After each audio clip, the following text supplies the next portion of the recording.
to tell you right now, and thank you very much, James. Just looking at this, and I remember this, Eddie Guerrero is not the person you want to anger or have his temper flared up.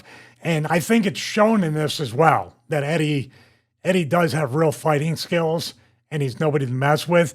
But this is something here, even on top of just running in the ring and trying to like double leg or pull somebody out or do whatever.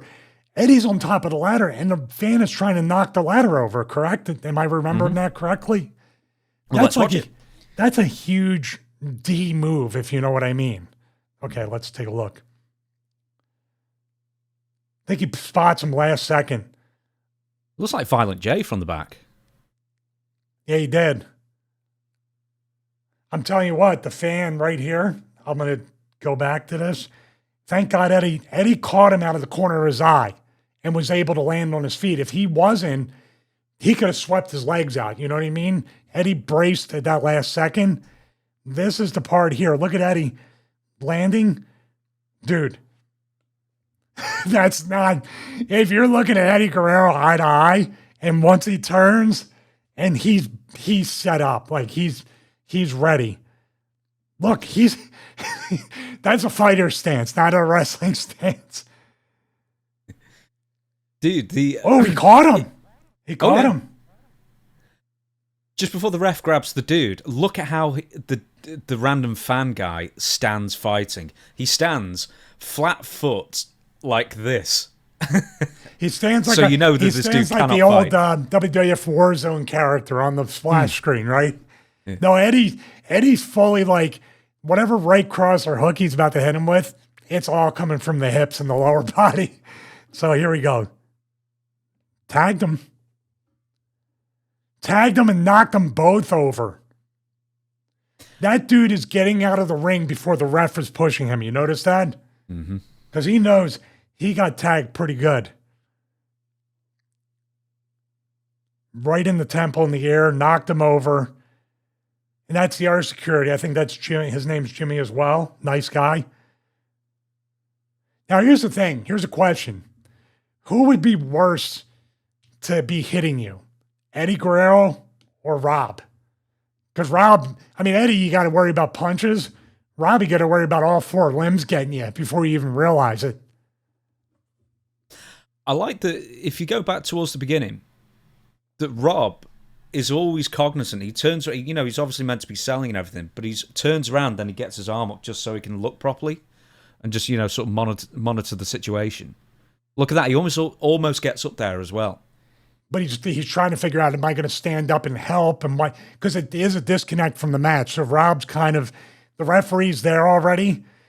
Eddie's going to pretty much the only thing he needs to do now maybe is pull Eddie off of the guy. But the guy's already powdering like a true heel.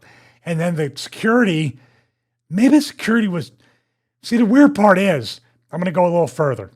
The punch is awesome, by the way. All right, security came through here, right? On the opposite side. Who was covering this part where the fan came from? You should have people at least on 2 to 4 sides covering the fans to make sure. That's why a lot of security, if you notice, have their back to the ring and looking out at the fans. Because that's where they're coming from. Why would you get your back to the fans? They'll run right by you. So, and there you go. Rob's like, the other thing too is, what if that ladder landed on Rob and hurt him? I think Rob would have popped up and hit the guy too. Which is funny because it works out in a wrestling sense. You know why? Eddie's a heel. So the babyface beat, it's so old school thing. Like when I wrestled in Puerto Rico, when we went outside, I wrestled both of Carlito's brothers in separate matches. They said, when we go to the outside, do not get heat on me. If you get heat or cut me off or do whatever, the fans are going to start attacking you. I literally, just out of instinct, brought a knee up to him as we were up in the concourse where the fans were. Fans started to converge on me. And I gave it back to them, and then they parted again like the right. It was scary. And these are battery throwing fans and known to throw out. I'm sure Dutch has told more stories than I could about that area, but it's scary. He did the baseball field once, right? Where they needed to 9 consecutive weeks they sold out a baseball stadium in 79. But almost 9 consecutive weeks they needed to run the locker room afterwards, right? Yeah, pretty much. Once he told me, apart from like rocks and everything else, said once someone threw a dildo at him in Puerto Rico. Well, the WNBA wasn't even around back then. I know. Can you believe it? Jeez. I'm going to add one because it wasn't really on video because they definitely cropped it out. But when I went when I went to go see an episode of Raw back in 2004, it was in Manchester, October 2004. It was Benoit, Edge, and Shawn Michaels versus Evolution, Batista, Ric Flair, Triple H. There was a fan running during that main event, and I think it was Benoit and Edge that stopped the guy before he got into the ring. But after they shuffled the dude, away, and then they continued the match and everything like that, Shawn Michaels turned around and did like a hip gyrating thing to the fans. He wasn't involved at all. But the fans all love Shawn for that the most. So he completely, completely distracted the fans, and just that entire section went way over it. Right, that's only one video. We've got tons. Yeah, I was going back so you could see me. We're trying to. Okay. This is sponsored by Ecamm Virtual, Ecamm Live Virtual Cam. Yeah. See, they'll never sponsor the show because I didn't do a good read. No, fair enough. Right, they did. There's loads of videos in this, so you don't need to go too in depth on some. Or we could just do half this week and half next week if you want. Yeah. Oh, that guy looks familiar. Stevie Richards, you didn't call me on September 8th to wish me a happy birthday. Well, you're mad at me. So happy birthday. Happy belated birthday, Raven. We have a present for you during this video. He's about to hit the ring. So, it's not part of the birthday club, but here we go. He's talking.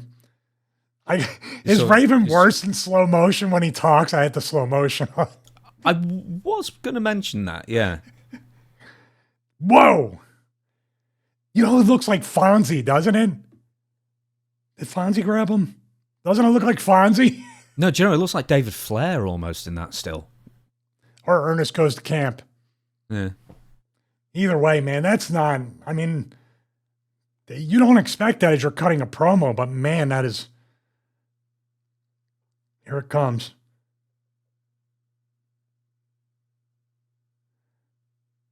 I'll tell you what, they dogpiled him pretty quickly there, actually.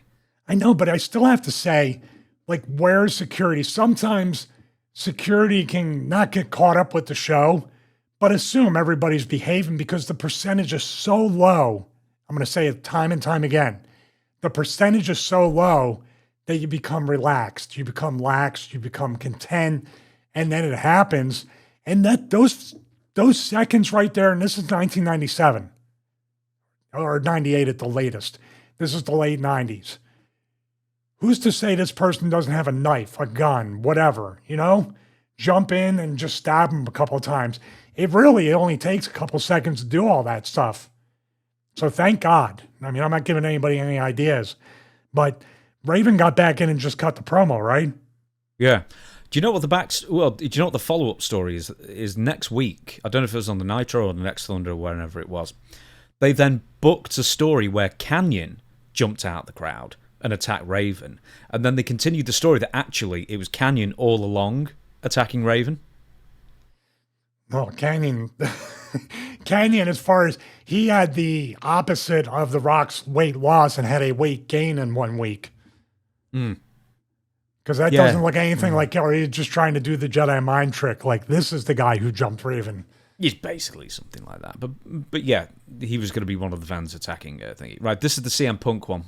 Oh, I remember this one. And do you have any research about what came after this? Any legal stuff? Because this is something here that's pretty heavy. This was a CNN, or it was a local news report. That's all I know. I don't know if there's any follow-up. So somebody pushed him.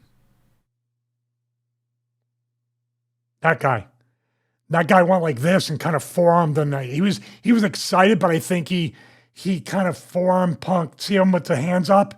This guy right here. Yeah. Now watch when he basically, I think Punk thought somebody punched him in the back of the neck or in the upper back. Watch. He was trying to like he did something and then tried to put his glasses or adjust them, and Punk whacked him. Watch. And twice. Went for his eyes a little bit. Do you know what's funny is that guy that is on CNN, he then said, I never touched him. Oh, yes, you did. Touch him, obviously. I mean, yes, maybe you didn't mean to punch him or smack him in the back of the head, but you did hit him. This is the part about being in the crowd, dude. I don't think this guy meant to do... I don't think this guy maliciously... He might have... I think he's coming down the grab. He's took the glasses off, and then he did this to grab them and put them back on. But man, Punk... The thing that happens, too, is like... Punk gave him a back fist, a spinning back fist, and the guy wasn't even knocked down. That doesn't look good for the business, especially during Dutch's time with that. And then he kind of looked like he was poking in his eyes while trying to hit him in the face. And then the guy kind of goes down. But yeah, I mean, there he is. This is the segment I was talking about, or the house show between Austin and Triple H. And Austin speaks about it on his podcast multiple times that Triple H saved him. You know, who knows what the fan would do? He's a solid dude. I remember those quotes from Austin. So, yeah. 100. Man. What's the fan looking to do? He's going for Austin. That's the interesting thing. Yeah, that's stupid. Austin's not a punk. Austin, if he tried to do something, Austin grab him and start. He might have been luckier to get Triple H than Austin. But this is at the height of Austin's popularity, right? 97. So, yeah, it looks like mid to late 97, I'd say. Let's go slow motion with Hunter. Yeah, it's still got the red, white, and blue ropes, so it's definitely not 98. Oh.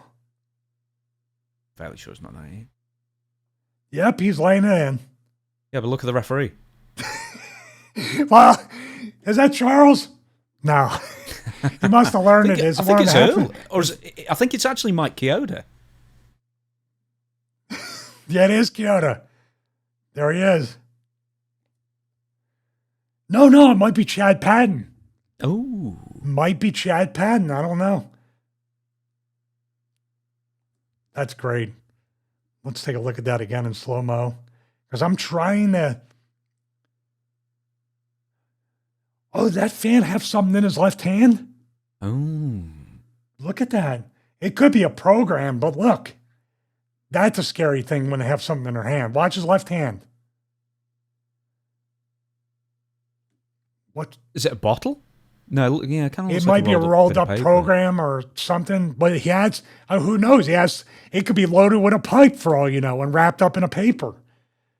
Good on Hunter, because it looks like he's trying to, I don't know what he's trying to do. But what he's going to do is this. Oh, he did have a program. See it? See it to leave the ring? Watch. Mm-hmm. It was a rolled up program. Watch it fly out this way. See it? Mm-hmm. Hey, you know what? Good, bad, or indifferent, whether we talked about it on the clip, wrestlers you hate and you have to wrestle them, what it's like. But when both guys get in the ring, it's supposed to be about protecting each other.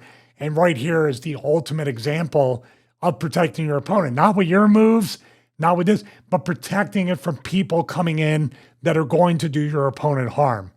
So we talked about this ad nauseum with the Raja Jackson Psycho Stu thing. This is right. This is absolutely what went right. That there is basically an example of Raja Jackson is the fan entering the ring, and nobody is there to protect Psycho Stu, Steve Austin in that position.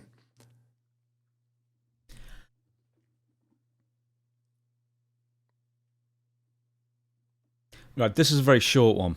And this is on Chris Jericho, so you barely know what's happened here. That looked like Michael Cole. If you do it on slow-mo.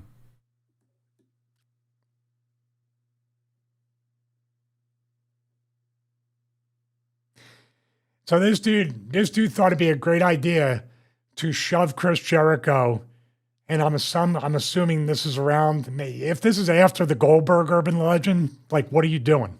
You know what I mean? It's before. It's WWF still. And he's got the WCW title, so it's 2001 or 2002. Here it is again.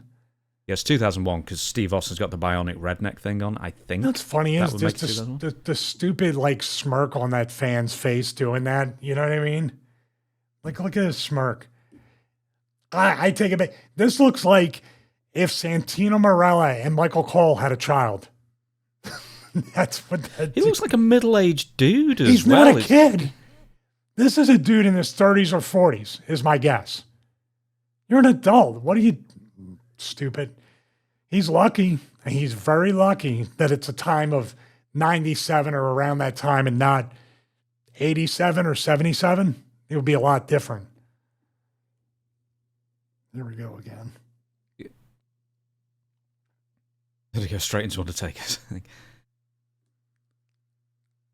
That's a dude you don't want to jump on either. So if you're going to be that stupid to jump on Jericho, you might as well jump on Austin, Taker, and Jericho all at the same time. Good luck with that. Oh, this is the fan that the FTR guys beat up, right? Yeah. Cash Wheeler. Lucky Natty didn't get to him. She was training the dungeon too.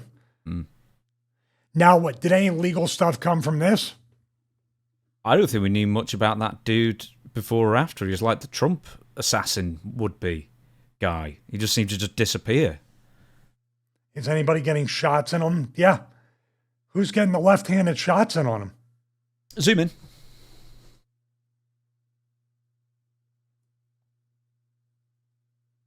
that Miz? Somebody's throwing a left. I mean, There were quite a few people. I think Ronda Rousey's husband, Travis Brown, was in there as well. Dash. Yeah. Sorry, who's that? It was Dash at the time. Who's the guy in the gold tights?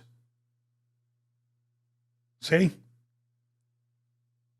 That might have been Cash Wheeler. Is that Teddy Hart? No, he's wearing a wrestling outfit. Is that Teddy Hart throwing punches? Well, if it was a wrestling outfit, he wouldn't have been wrestling at the Hall of Fame. This person. Ooh. That might be... Is that Teddy Hart? He's got the gold chain. Look at the pants. Who wears... I mean, that's what I'm talking about. Flamboyant. And he's throwing punches at the guy. But it's like, why Brett? At a Hall of Fame That's thing? not Teddy Hart. No. I'm trying to go where...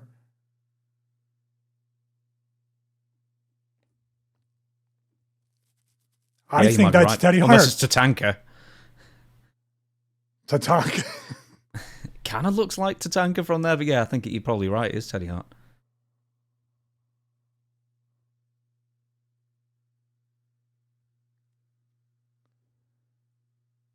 I mean, you're talking about it's a Hall of Fame, it's a black tie event, it's a suit event, and somebody's wearing bright yellow Elvis jumper pants with a Bret Hart T-shirt.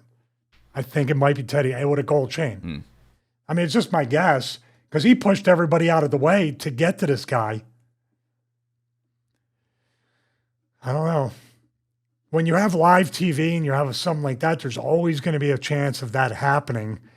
But man, I mean, unbelievable. But then on the way back, you didn't catch that. On the way back, FTR, not FTR Ball, the other FTR guy, they had the guy in the headlock and were popping him, right? On the way back. That was the part that I thought there was going to be legal stuff going on with that. So that's not here. It cuts to Paul Bearer after this. So the guy who attacked him was called Zachary Madsen, 26 years old at the time, ran into the ring and assaulted Hart, who was giving a speech. He rushed to the stage, just a weirdo from Nebraska, charged with assault and criminal trespassing. He also had been accused of stalking in the past as well. So some of the people who jumped in were Shane McMahon, Xavier Woods, and Tyson Kidd. Do you think the fan who rushed in was a big Goldberg fan? Ooh, that's an excellent question. Do you think Brett thought Goldberg sent that guy to attack him? Finish the job. Yeah, could do. Because it was kind of a spear-like thing. Anyway, here's Paul Bearer. without a mustache. I don't remember this. Did he get attacked? Yeah, man.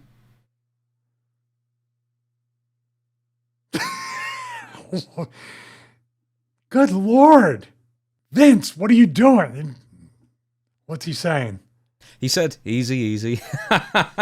That's it? Yep. But I like, this is the, and you think, oh, look at the way she's dressed. Yeah. She's an Undertaker fan, and he turned on Undertaker. So this goth girl is going to, even goth girls are not smart and up to the business. But this is the world's slowest takedown ever. That wasn't even slow-mo. That was real time. Watch. 1, 2, 3, 4, 5. Good Lord. I do love the fact that Paul Bearer goes right in the gimmick. It's part of the thing. And you know what? He did a great job with the Undertaker turn, being a heel, going with Kane and Mankind. That's still, in a way, because he's okay, thank God, that from this, the girl trying to attack him, it could have been much worse. But it's still, in a way, the talent's like, yes. Like, especially if you're a heel. As long as everybody's okay, we're on the right path. We just have to be careful. Oh, this is the one from Spring Break, right? When Nash ran into the crowd? Yeah. We might end on this one. We might end on one after this. Okay. We'll see what's next after this. But that's Scott Hall saying, we're going to press charges.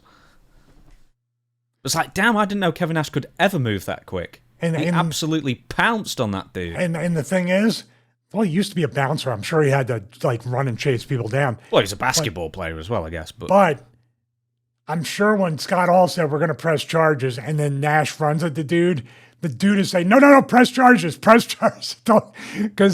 this is the thing. And here's the thing, right here, you're like, well, why is the dude not moving? Nash is left-handed. So he's gripping him and pushing him down with his dominant hand. And I dare say a 7-foot guy over 300 pounds and you're on your back and he's pushing down on your throat, you're not going anywhere. Yeah, they were throwing stuff at them. It wasn't just this guy, right? Fans were throwing cups at them and I think rocks. They were throwing a bunch of stuff. And finally, Nash just had enough of it. If there's ever Nash had enough of it in a thumbnail and a picture, this would be it. And you know what's funny is these people are here. This is where we get into trouble, right? Is it fake? Is it real? They're just standing around. Even people that jump, the security probably is half oh, was I not clued in that there's going to be a run-in? Because there's so many run-ins in matches that you're desensitized or run-ins with this or angles where things happen.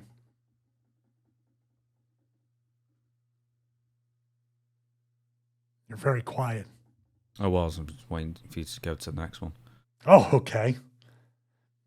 I just want to know what the next one is. Oh, here we go. We'll end on this one then. So this is the Bash at the Beach 1996. Hulk Hogan has just turned. The New World Order is formed. But this never seems to... I don't know if this is just on the pay-per-view because it wasn't on the videotapes or something, but this bit always seems to be edited out. Apart from on maybe the NWO documentary.